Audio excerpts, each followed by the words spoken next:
Yo, what's up? This is Brian Bernicker here, and I am doing my first screen capture tutorial here. I've been wanting to do one of these for a while. I just never had the software hooked up, and I just realized that QuickTime Player has screen capture built in, and so I thought I would take a moment and show you guys a really quick and easy way to do a basic color balance on any kind of footage you have using After Effects. Using the levels control. Now I try to shoot as flat as I can, and you'll see why when we get into this here. So I'm just going to start by loading a clip here from a short film I did about a year ago, and we're just going to place it in the project here, create a new comp, and I know where the spot is we're looking for. There's a shot here of her face here as she's at the beach trying to talk to our main character. So you'll notice here it's very flat looking. The colors are very desaturated. It's kind of gray actually all around. So now how do you color correct that? How do you balance that? Well, a little technique I've developed. I don't know if this is any kind of official thing, but it seems to work well for me, and I get some good feedback on the color grading I do. So I've created a new comp here, and you see there's the footage in here. And what I'm going to do first is I'm going to add a levels command here. So if you don't know where that is, you just go into your effects, type in levels, and it should come up, and there it is. You just drag it onto your comp. Now you'll see here this is a histogram, an RGB histogram. Usually this is the default view. And what you'll see is that the red, green, and blue are in 3 different positions, because the picture will have a different kind of color balance. You might have balanced it wrong in camera. You might have balanced it right in camera, but there's different hue shift in the image itself. For example, her green shirt here would have the green peak move a little bit. So that's all good and normal. And we shot it fairly wide gamut, or high dynamic range. I used CineStyle with a flat color profile on a Canon 70D, I believe. And so you'll see that the histogram has a lot of open space on the bottom. Well, maybe not a lot, but it has some. And on the right, it's got quite a bit. So that's partially what's causing this flat looking image. So what you want to do is you want to set, if you have this little knob here, you can go to the individual colors. And so we go to the individual colors, and we're going to go through them one by one. Now, one of the things you could do, like if you don't do that, you could just say, oh, well, we'll just take the black and we'll crush it down to the bottom of this little peak here, a little crest of that, and the top there. And we got some contrast here, but the color balance really isn't doing anything for us. It looks kind of yucky. So I'm going to reset that. And we'll go back and we'll do one color at a time. So we'll start with the red, and we'll see the red actually is down here and has a lot of headroom above. So we will just take the red and we'll just go to the bottom of the back porch here, and we'll take the top and we'll go to the top of the brightest peak. Now I usually try to get to the very bottom of that little crescendo. You notice here in the bottom here I go just to the bottom there as well. Some people might want to go in a little bit, but I go all the way just to where it touches. Sometimes you see a little bit of just a little bump or a lump there. You can arbitrarily decide whether you want to keep it or let it go. So you see already the red is going from maximum to minimum here, and so you got a bit of a red cast. So now we'll go to the green channel. We do the same thing. You notice the green is in a slightly different position. So we go just to the bottom and just to the top once again. So just looking a little more realistic here. And then you go to your blue, and we'll just go right to the bottom of the crest there and the top of the crest here. So now what happens is when all 3 colors have this black point in the same spot, your black is going to be black. It's not going to be bluish. It's not going to be greenish. Like if I push this blue point over here, it's going to be yellowish because the blue is being crushed. You can go this way. Everything's going to look kind of bluish because the red and green are at the 0 level, and the blue is actually higher. So if you bring these all to the same point, you should have something where the black is fairly neutral. Let's see if we can find a little bit of a different expression on her face here. It's a very dramatic moment in the film.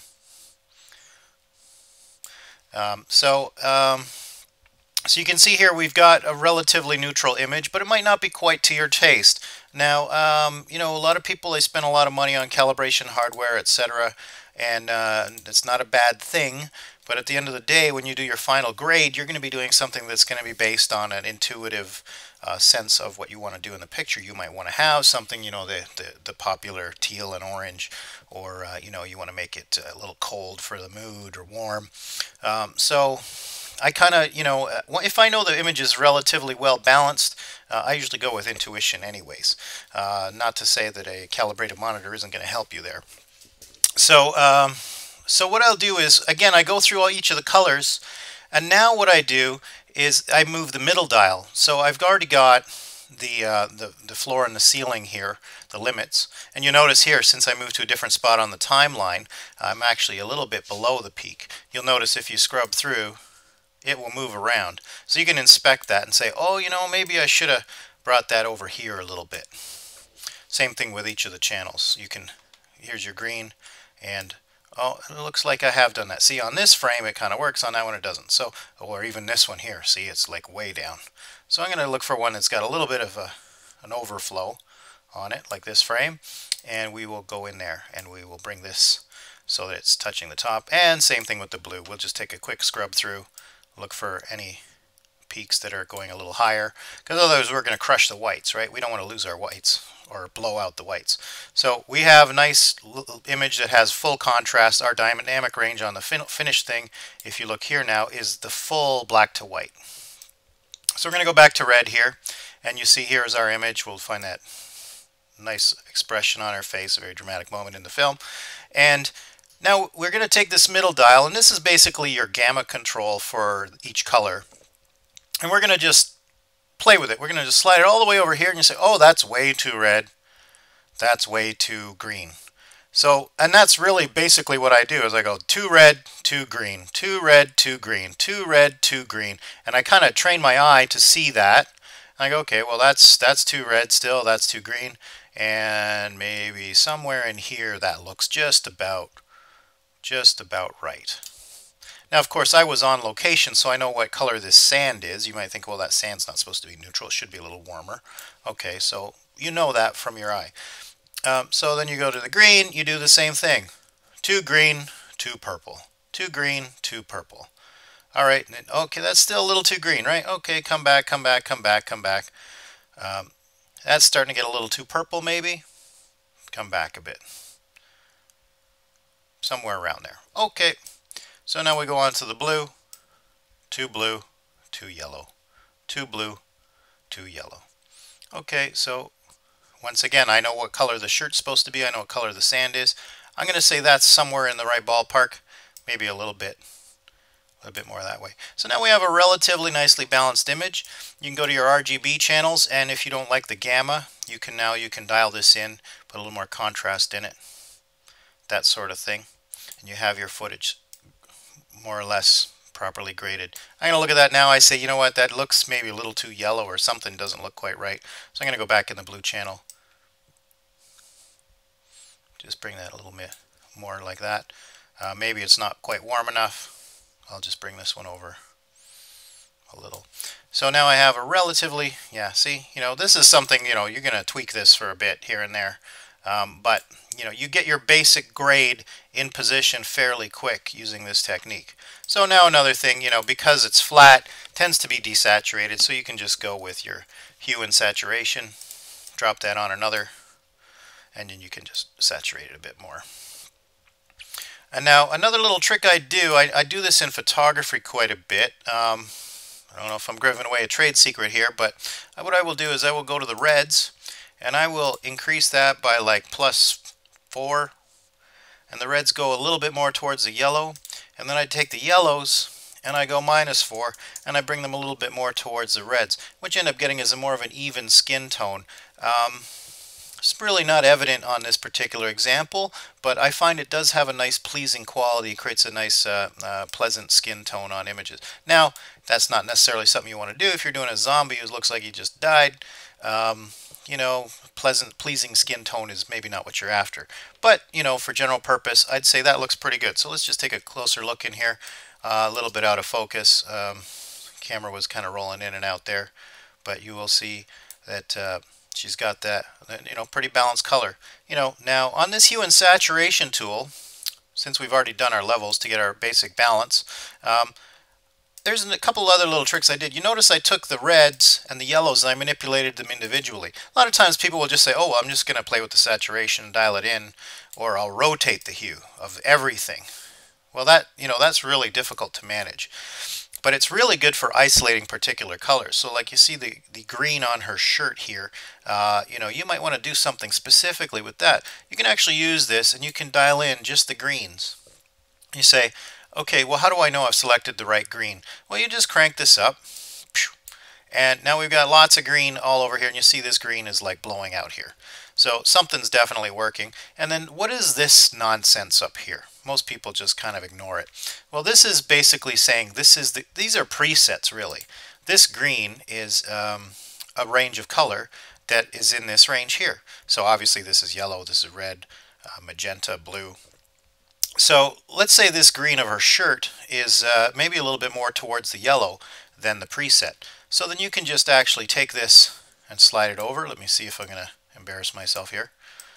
And it does add to the green, you see that? But you notice it's bringing in her hair a bit. So you kind of bring this back, maybe bring it back. You might say that's okay. So now obviously you don't want it to look like this, like a camel, but now you know you've got the right color range. You can actually, let's see, let's dial this one out a little bit more to the right.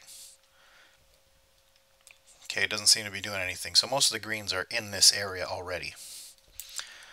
So, okay, so now you can dial this back or up a little. I find that this tends to be blocky, right? Especially when you don't have perfect footage. So what good is that then if you can't increase the saturation without introducing noise? That's kind of a shitty thing to do. Why would you want to do that? Well, I'll tell you why. Right now we are using if we go to the project here, you see we're on 8 bits per channel on our comp. Well, if you hold down Option or Alt and click that, you can change your comp to 16 bits. You're like, okay, that didn't do anything. Right, but we go to our effects, and I have a plugin here called Neat Video. So I'm going to put in the Neat Video plugin, and I'm going to put it first before anything else. And you see here we've done a reduce noise plugin. I'm just going to turn these other ones off.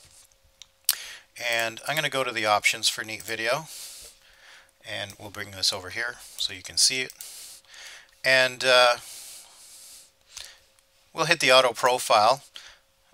And we'll say yes here, and it's done this stuff here. Now a lot of people, when they use Neat Video, they just hit auto profile and they're like, okay, that's good for me, and they're really missing out on what makes Neat Video really good, and that is the fact that you can really finely adjust what you're working on. So we can go in here and let's find a nice even area where it's just noise. So I'll try and find this part of the shirt, and then we'll just say, okay, that looks good.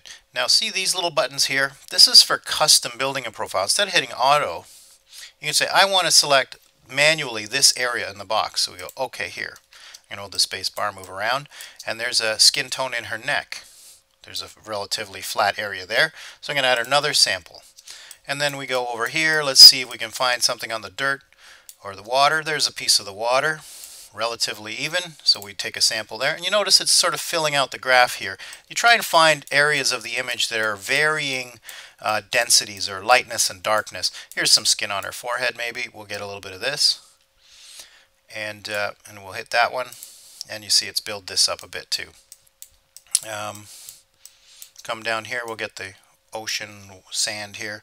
We'll hit that. So these kind of readjust depending on the samples you pick, but what it'll do is it'll give a more accurate profile of the image. So I'm just going to zoom back out here to 25%, and we'll see that we've created a decent sample. So now you can hit this. This button will complete all the difference, and it sort of fills in the rest that you haven't manually done. And now you've actually got a bit of a better sample. So I don't know if you need to do this, but I usually hit apply, and then I go back to the options and I go back in to know that it's saved it. So this profile is in here, and now you can go to the noise filter settings, and you got all this beautiful stuff. Now if you don't have this crazy menu like that, that's because you probably have it in standard mode. You just got this nonsense, which gives you noise removal, but it's not as good as it can be. Telling you when all else fails, read the manual. But with something like Neat Video, I think it's worth taking a few minutes. The manual is not very big, and you can learn what all these extra goodies do, and they really do make a difference on your noise removal. So I'm going to go back to advanced mode, and what you can do here is we're just going to go here to the normal view. Let me see here, normal and the Y. Okay, so here we go. Here's the normal image before. Here it is filtered in the Y, mid, Y high, mid, and low. So that's what these are, high, mid, and low. So you see there's a bit of an image detail in here. Now if I can just quickly show in, I'll zoom into 100%. You see her eye and her hair. There's some detail here. And if we move this over, you see it starts bringing the noise back in. Move it over that way, it takes the noise out too much. You get this kind of, etched look. So you want to go sort of in between. So you see here it's noisy along the side of her hairline here. So we just bring that up until that looks kind of smooth. So probably around there, I guess. And then you can do that for each individual section. So then you go here, okay, you go too far back. Same thing like I did with the colors, too green, too red. So you say, okay, that's too noisy, that's too smooth. Too noisy, too smooth. And then you come in until you find kind of a nice compromise. Same thing with the lows. Too noisy, too smooth. You want to have a nice balance where you can see the image. So now that we've done that, you can do the same thing. So that's your Y, which is your brightness. And then you can do the same thing with the chromacity on the red. These are not really quite as obvious, and you only really have one slider for each. You don't have high, mids, and lows.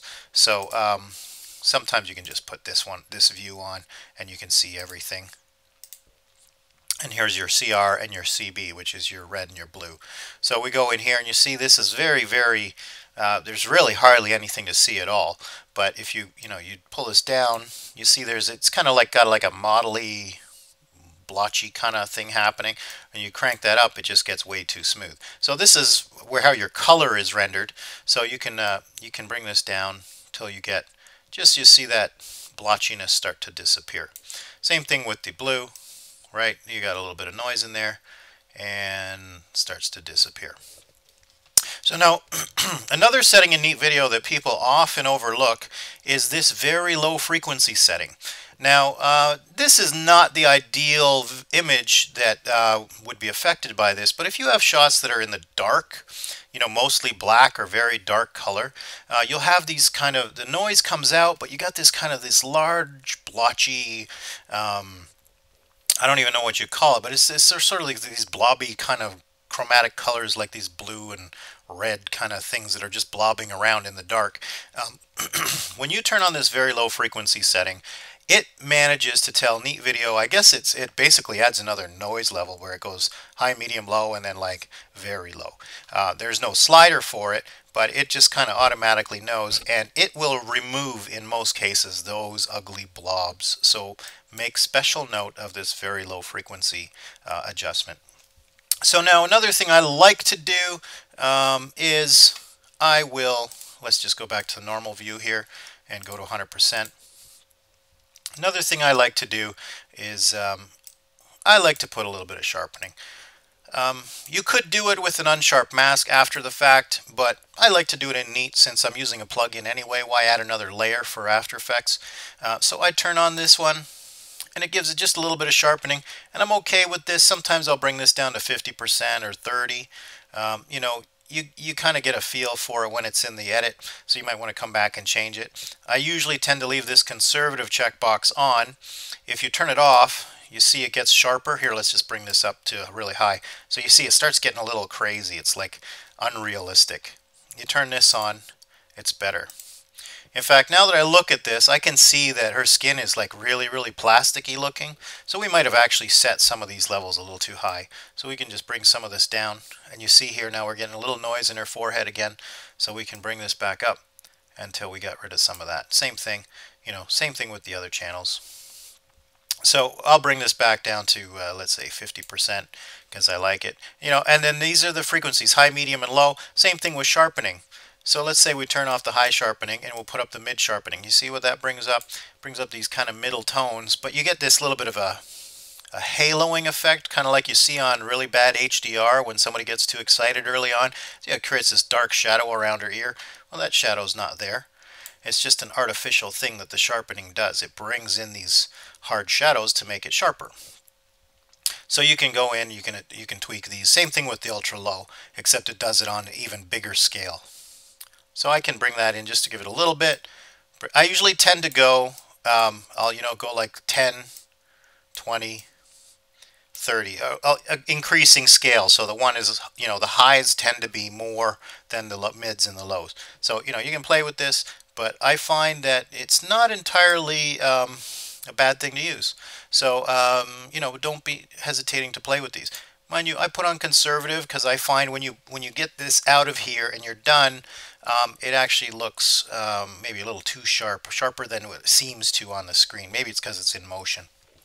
So we're going to go ahead and we're going to apply this, and we've got our cleaned up video, and we're going to turn on our levels and our saturation, and hopefully I haven't made a fool of myself, but well, you kind of see here that the greens that we were looking at are now not quite as blobby, and we've actually created a little bit more smoothness. And the reason for that is when Neat Video cleans the noise out of your image, it's using the bit depth of your comp. So you might have, we originally opened this up as an 8-bit comp. So 8-bit comp means it's got 255 levels of color. And so whenever you clean up the noise, it's going to give you a cleaned image that are 255 levels of color. But if you go to 16 bits, which is what I like to use, then what you're going to do is instead of getting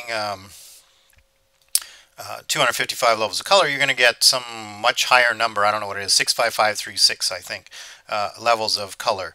So when you're removing noise with Neat Video, it's going to, let's say it finds a pixel that's one level too high, one level too low. Well, it's going to say, oh, well, the actual color should have been somewhere in between. Well, when you go to 16-bit, it can actually set the color to that in-between color. So what you actually get is an interpolation of color, which means your color depth actually gets deepened. You can actually increase the color depth of your image using this little Neat Video trick. So let's just kill this hue, saturation, and levels here, and forgive me for jumping around. There's also another thing that people sometimes ignore in Neat Video is this temporal filter. What the hell is temporal filter? Well, the temporal filter basically will look at the previous frame up to 5 frames and ahead up to 5 frames when it's trying to remove the noise. So what does that mean? Well, it means if there's additional information on previous and next frames, like the noise is, noise is like pixels that kind of turn on and off or get a little brighter or darker randomly. So it looks up to 5 pixels ahead and behind to remove the noise, which makes it much more accurate. You can get really, really good noise removal if you simply turn this on. Now, this will cost you more render time, but you know what? If you pre-render this to a file and then you bring it back into your editor, it doesn't matter. You leave it, you set it overnight, go for coffee, jog, whatever, read a book, or procrastinate working on that other video project you're supposed to do. That's fine. Or even if you're a little more ambitious, this is After Effects. You can continue editing in Premiere and let After Effects do its thing in the background.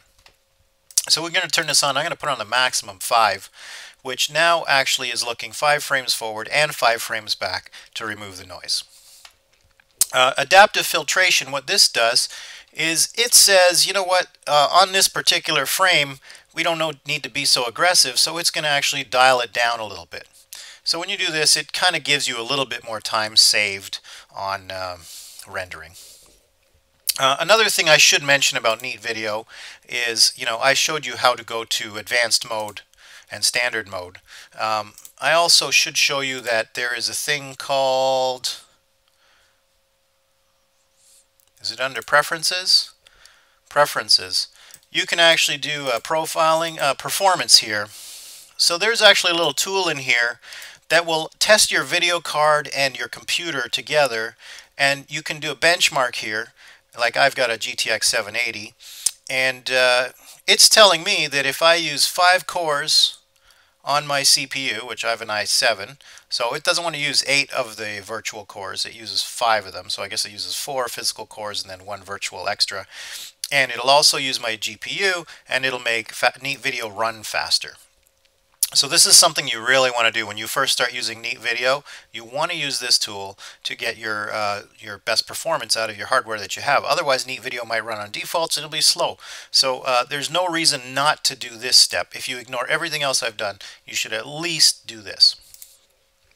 So we're going to apply this, and we have our temporal set to 5, which is maximum, which is going to slow down the render. I'm not gonna kid you on that, but I think it's worth it.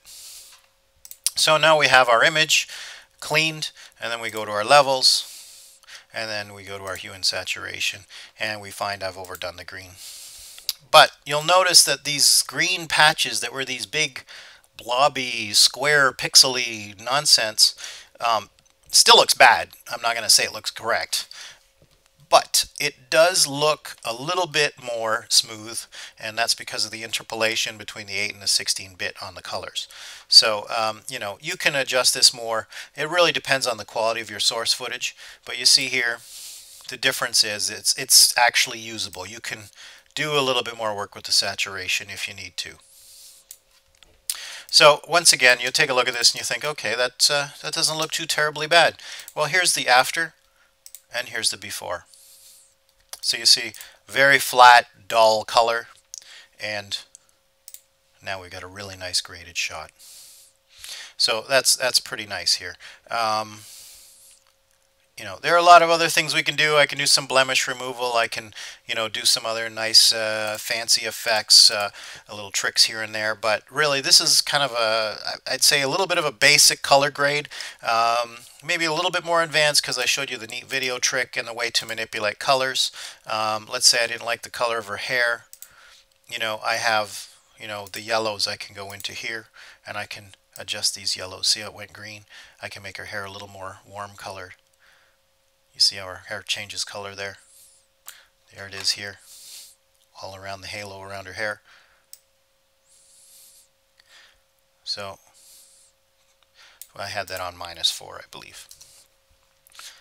So that, I guess, is pretty much the end of the tutorial. Let me see if we can just render out a few frames to get a look at what it looks like. So here's Neat Video doing its thing, and we're creating a little clip here, and we'll just play a few seconds, or a second or two.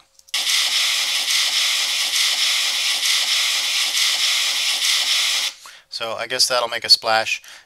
Anyways, thanks a lot, guys. Let me know what you think, if I was too complicated in my descriptions or moved too fast or jumped around too much.